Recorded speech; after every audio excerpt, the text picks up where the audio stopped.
Hello everyone, welcome to solve with Molly. ये first chapter के complete conceptual concepts हैं। इससे ज्यादा concept first chapter class 10th maths में नहीं है। इतना कॉन्सेप्ट आप कर लेंगे तो इसकी बेसिस पे 6 नंबर के क्वेश्चंस आते हैं। एक 3 नंबर का, एक 2 नंबर का, एक 1 नंबर का, या फिर एक 3 नंबर का 3 MCQ। तो आपको इससे ज्यादा कॉन्सेप्चुअल करने का जरूरत नहीं है, कॉन्सेप्ट करने का जरूरत नहीं है। फर्स्ट कॉन्सेप्ट क्या है, देखिए, फंडामेंटल थ्योरम ऑफ अरिथमेटिक। बचपन से पढ़ते आ रहे हैं हम लोग, लेकिन ये नाम नहीं जानते हैं। इस नाम को मैं अपने शॉर्ट्स चैनल पे FTA करके यूज करूंगा, इस चीज को याद रखिएगा। कौन सा कॉन्सेप्ट यूज हुआ है पर्टिकुलर क्वेश्चन के लिए, मैं ये यूज करूंगा। Every composite number can be expressed as a product of its prime and this factorisation is unique. किसी भी नेचुरल नंबर को अगर आप फैक्टराइज करोगे, किसी भी नेचुरल नंबर को फैक्टराइज करोगे, तो फैक्टराइजेशन में जो भी टर्म्स आएंगे they all are always prime number. ठीक है, ये क्वेश्चन है जो कि एनसीईआरटी का एक्सरसाइज 1.1 का क्वेश्चन था। Explain why this number is a composite number. ठीक है, मैंने इसको सिंप्लीफाई किया।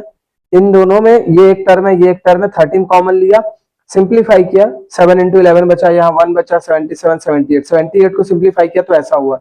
अब इसको अगर कंप्लीट सिंप्लीफाई करूं तो ऐसा दिख रहा है, 2 इंटू 3 इंटू 13 स्क्वायर। तो 2 भी प्राइम नंबर है, 3 भी प्राइम नंबर है, 13 भी प्राइम नंबर है। There may be repeated prime factors 13 13 13 13 to the power something.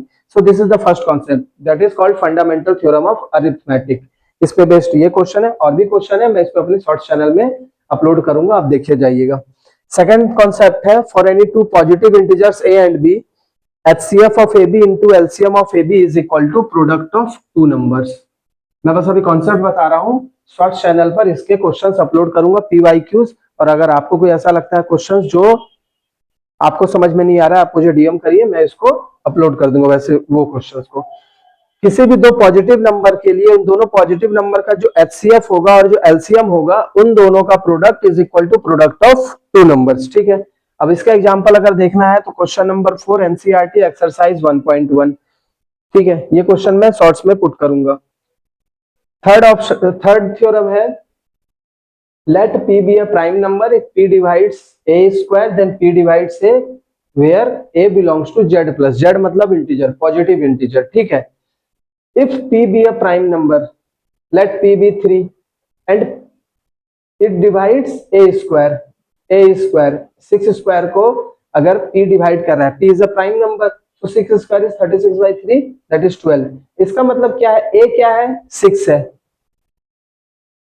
If P divides A square then P divides A, then 6 3, yes P divides A। तो ये एक थ्योरम है जो कि आपको इररेशनैलिटी प्रूफ करने के लिए काम आएगा। ठीक है, और रैशनल नंबर का डेफिनेशन, रैशनल नंबर क्या होता है, P by Q rational number such that Q zero नहीं होना चाहिए and P and Q should be को प्राइम्स। ये वाला जो रैशनल नंबर का डेफिनेशन है that is standard definition of rational number.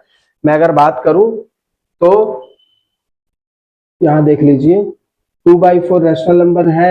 अगर यहां तक की बात करूं डेफिनेशन में, Q जीरो नहीं है, but you have to write rational number in its simplified form. This part is called equivalent rational number and this is actually called rational number। तो for this particular chapter मैं इस context में बात करूंगा। ये बहस की बात है कि 2/4 भी रैशनल नंबर है, इसको 1/2 में क्यों लिखूं। तो इस पर्टिकुलर चैप्टर में एक और पॉइंट ऐड होता है कुछ रैशनल नंबर बताने के लिए, that this P and Q should be को प्राइम्स। को प्राइम्स मतलब co-prime means two numbers having common factor 1 and only 1। तो इस पर्टिकुलर चैप्टर के कॉन्टेक्स्ट में P एंड Q वाला पार्ट को ज्यादा फोकस किया गया है, और वही ये वाला पार्ट और ये वाला पार्ट एक particular topic that is called proof any number irrationality, any number under roots other than perfect square irrational.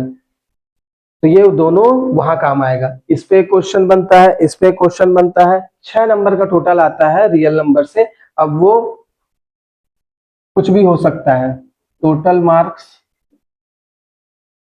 From first chapter 6 marks.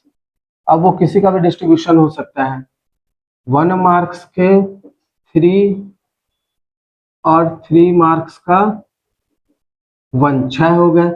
1 marks का 1 ये मार्क्स है, ये क्वेश्चंस है, ये मार्क्स है, ये क्वेश्चन है। 1 मार्क्स का 1, 2 मार्क्स का 1 और 3 मार्क्स का 1। तो ये दो पॉसिबिलिटी रहती है कि 1 मार्क्स का 3 आएगा और 1 मार्क्स 3 मार्क्स का 1 आएगा। उसके बाद दूसरी पॉसिबिलिटी रहती है 1 मार्क्स का 1 आएगा, 2 मार्क्स का 1 आएगा और 3 मार्क्स का 1 आएगा। ऐसी भी पॉसिबिलिटी हो सकती है, बट चांसेस बहुत कम होते हैं कि 1 मार्क्स के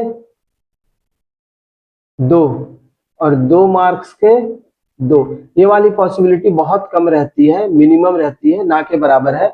ये वाली पॉसिबिलिटी सबसे ज्यादा है, ये मैक्सिमम और ये मिनिमम, और ये ऑलमोस्ट नहीं के बराबर। ठीक है, ये वाली पॉसिबिलिटी सबसे कम होती है, ये वाली थोड़ी सी ज्यादा होती है, ये वाली पॉसिबिलिटी सबसे ज्यादा होती है। तो इस पे जितने भी क्वेश्चंस बनेंगे PYQ, मैं सब सारे के सारे क्वेश्चन शॉर्ट्स में अपलोड करूंगा, आप वहां पे फॉलो कर लीजिए, फॉलो अप कर लीजिए। इसके क्वेश्चन, इस पे बेस्ड क्वेश्चन, इस पे बेस्ड क्वेश्चन, इस पे बेस्ड क्वेश्चन और इस पे बेस्ड क्वेश्चन। ठीक है, थैंक यू।